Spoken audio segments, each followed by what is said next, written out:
great life heroes, and so I'm going to borrow a line from him with full respect and credit. My name is Megan Chastain, and I'm here to recruit you. I'm here to recruit you to that activism and leadership of that activism. And some of you are already doing it, and some of you don't know that you're fat activist leaders yet, and I'm here to help you.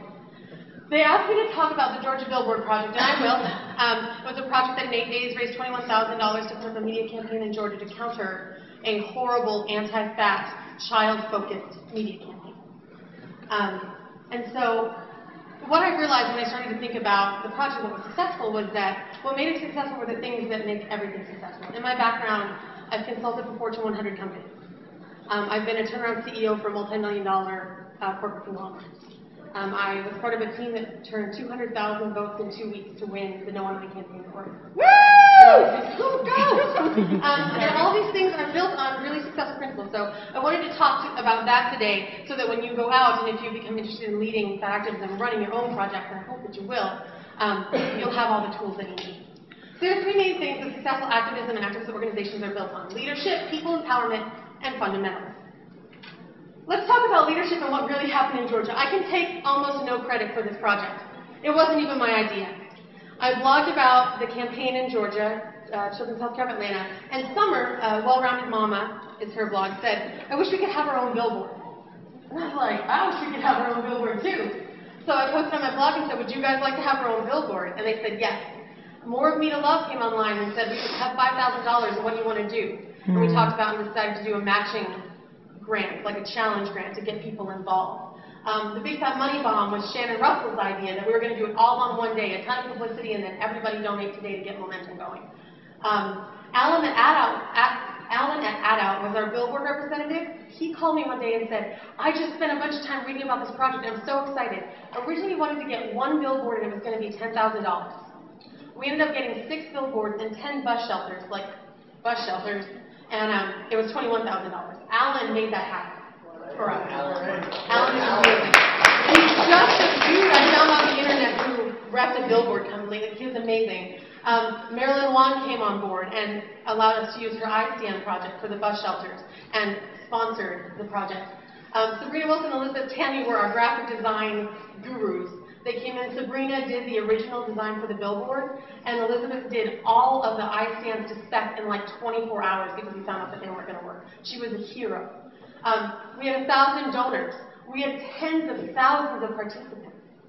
Almost none of it was me. And the way that it works is this. This is my favorite quote about leadership. With the best of leaders, when the work is done, the people will say we have done it ourselves. Amen. If you're leading a project, it is 100% not about you, your ego, or your credit. Right? It's about empowering people. This isn't about making people believe that your ideas are their ideas. That's not what it means. It means that when you lead, people are empowered to go without you. They don't need you. You've empowered them. You've given them a gift by showing them their value, which they came to you already having. Right? People come to you valuable. People come to you amazing. People come to you talented. But they don't always know it. And it's criminal as a leader to not show them, to not help them discover that, to not give them the option. Proper leadership recruits and empowers group members. It makes people want to act. It makes people do things that maybe they thought they couldn't do. It makes people excited. It makes people want to be involved. Proper leadership identifies and develops new leaders, always looking for the next person. Who's next? Who's after me? Who can I recruit? Who can I get to help? Who else is there? There are leaders everywhere, and it's our job, if we're coordinating projects, we have the opportunity to identify those people. And what a tragedy to not do that. Proper leadership seeks out and elevates people who are smarter and better. Everybody on that list I just mentioned is smarter and better than me at least what they do, and probably many things, maybe all things, right?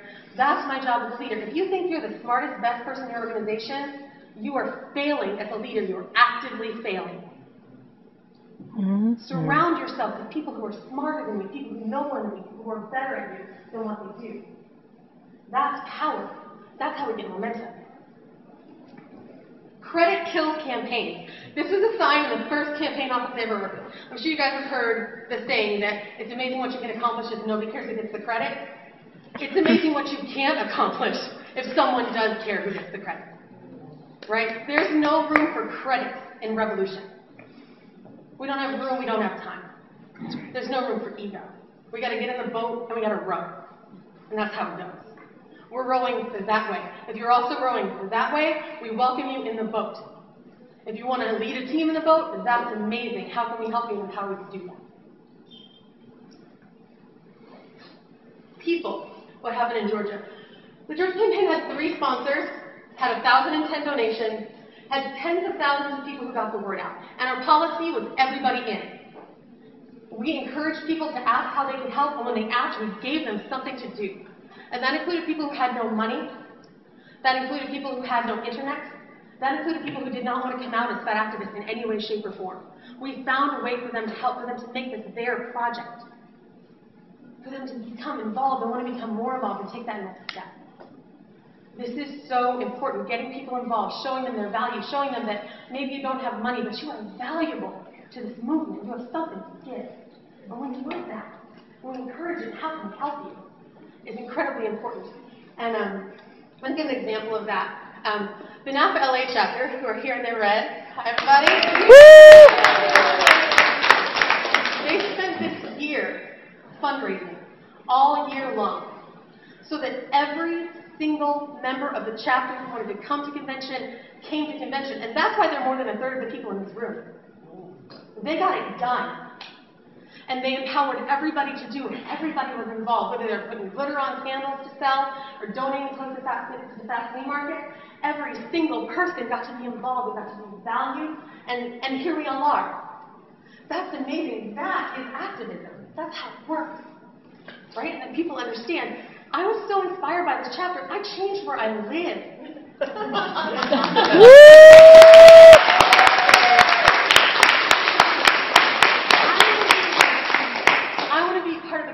I want to be involved with people like that. People who get it done. People who say, whatever your talent is, wherever you're at, whatever you don't have, we'll make up for that. We can do that. We're a group. You don't have to be everything. Nobody can do everything, but everybody can do something. Everybody who wants to. And as leaders, it's our job to say, what do you want to do? What are you good at? Let me help you. Let's try some things. Whatever it takes to get people involved and motivated and interested. Right? Because we are at a point in our activism where we want to tell the world, this is what we want, this is what we deserve. But meanwhile, we have to turn around to our community of fat people, some of whom don't identify as part of the community at all, and say, no, seriously, this is what you deserve. Like, come on, you got to get on the boat. And so we've got this weird thing where we get it, we're here, like we've got this gift of having discovered help at every size and size acceptance. And that's a precious gift, and we can't hold on to that. Right? And there are people, I get between 150 and 200 emails every day from people who read my blog. People who tell me their marriages are falling apart. People who tell me they're ready to commit suicide. People are suffering. People are dying. Every day, people are stigmatized and oppressed and disenfranchised. And it is criminal that we have discovered this, not to tell them about it, not to give them the option. I'm not about telling anybody how to live. Do whatever you want. You are the boss of your underpants. You're not the boss of mine, and there's no underpants overlord, and that's how it goes. Right? But if you want to get your underpants in the boat, I want you to know about the boat. Right? There are people who don't know that there's an option besides hating themselves. They don't know. And that's on us, because we know. We have got to tell people that. And we've got to get them involved and motivated and make them feel welcome and make them feel able and capable and smart, because they are, but they don't know it. Because the whole world tells them that they're not. So how did it work in the Georgia campaign? Volunteer recruitment and management programs are the most important part of activism. No civil rights movement has ever succeeded because 6 people wanted to do something. Right? It's when momentum, a preponderance of the people in the movement say, I've had enough. I'm ready to pick up a brick and throw it. And there's consequences, and I don't care. Risk is the currency of revolution. You have to take risks. And so getting people on board, getting them a way to get in, even if they're not all the way there, right? It's not, if they're not with us, they're against us. If they're not actively against us, maybe they're with us. What can we do? How can we get them involved? Again, nobody can do everything, but everybody can do something. In fat activism, this is particularly important. We are told as fat people every day, from every direction, that we are worthless, that we are valueless, that we are lazy, that what we think doesn't count, and that it won't count until we get thin. And so as leaders and fat activists, it is criminally negligent to perpetuate that. To make people feel that they are anything less than valuable and amazing is criminally negligent, and to do it for the sake of your own ego is worse. We have got to stop being silent. We have got to start being active and getting people involved and getting them on board and letting them know that they're valuable. It's one of the most important things we can do for fat activism. Good volunteer management empowers, right? Again, you're giving people the opportunity to find out something about themselves, to try something and fail spectacularly. And that's okay, and that's going to happen. Better to try and fail spectacularly and find somebody who wants to try again than to say, no, I'll just do it myself because I'm going to do it better. And it's too much of a pain to get you involved and teach you how to do it. It's too much of a pain, I don't have time. Right? Better to get people involved, even if they fail at their first shot. Good volunteer management respects people's time, respects people's talent, it respects people's ideas. Right? It gets them on board and again lets them know that they're valuable. Good volunteer management uncovers value. Again, they come to us valuable, but they don't know it.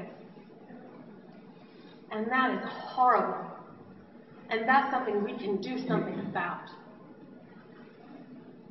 Fundamentals. This is the last little bit I'll talk about. So what happened in Georgia? We had clear goals. We had follow-through. We gave constant updates. We gave opportunities for input everywhere. Sabrina Wilson was a hero because she developed the billboard that then thousands of people voted that they wanted to be the billboard for the campaign. She's not just a hero for that. She's a hero because she got on a phone call with 6 people, and we made the billboard better together. She didn't say, this is my idea, and it's perfect as it is, and 4,000 people voted for it, so it's what we're doing.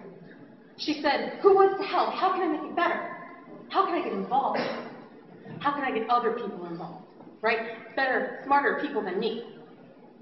Because that's how we win. That's where we're powerful. Opportunities for input and transparency. We were clear the whole time. People could look at our financials and bank reports at any time. We were extremely clear about where we were. Go to organizations and campaigns. Respect people's time. Right? They begin and end meetings on time. They respect the amount of time people say that they can put into the organization and give them something that matches that amount of time. They have good follow-through. They help people all the way through. Is that difficult? Yeah, sometimes it really is. Is it frustrating? Like, I have a friend who says he can't watch his kids clean the kitchen. Right? Because it's just too painful. You just can't sit there and watch it. But they'll never learn to clean the kitchen if he doesn't let them try. Right? So try, feedback, all the way through until they're like a kitchen cleaning expert. That's the deal. That's what leaders do. Good organization campaigns give opportunities for input and ideas from the group at every possible opportunity. Anytime they can seek feedback and input and involve people in their ideas, they do it. Again, because we're a baby activist movement and these people need to know that they're valuable and they're welcome, there's place for them. Right? For more than their money. We never want to make people think that they're only valuable to us if they can donate to our cause. Right? 1,000 people donated, but it took tens of thousands of people to get that done. Right? And those people are just as, if not more valuable than the people who were able to make big donations. Right? Because they got more people involved. Now 1,010 people, now 10,000 people consider themselves fat activists. There's a really cool study where they went around with a picture of a really big, ugly billboard. And they said, would you put this in your yard? It was about community beautification.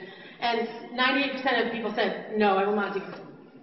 Obviously, except for one neighborhood, where almost 80% of people agreed to put a big, ugly billboard in their yard.